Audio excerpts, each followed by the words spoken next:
আমি কিছু সময় নিজৰ লগত আলাপ কৰিব লাগে।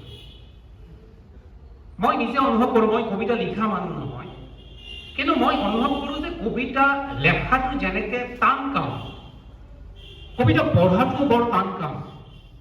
আৰু কবিতা পঢ়িবলৈ হ'লে কবিতা লিখাৰ জ্ঞানখিনি নহ'লেও বাৰু কথা নাই, কিন্তু কবিতা উপলব্ধি কৰাৰ যিখিনি জ্ঞান, যিখিনি দক্ষতা সেইখিনি লাগে।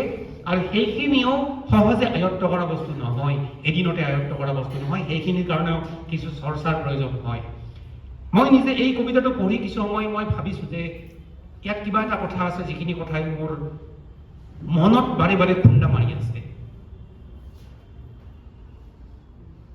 আৰু মই অনুভৱ কৰিছিলোঁ যে মই যেন কিছু সময়ৰ কাৰণে অভিজিত তালুকদাৰ বা আন মানুহৰ কথা বাদ দি নিজক চিনিবলৈ আৰম্ভ কৰিব লাগে, নিজক বুজিবলৈ আৰম্ভ কৰিব লাগে, নিজৰ লগত মই কিছু সময় আলাপ কৰিব লাগে।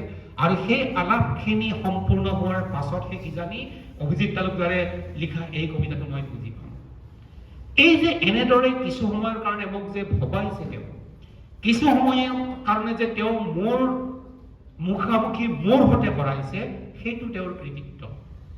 আৰু মই সেইকাৰণে ক'ব পাৰোঁ যে অভিজিত তালুকদাৰৰ পৰা আমাৰ আশা কৰিবলগীয়া বহু আছে।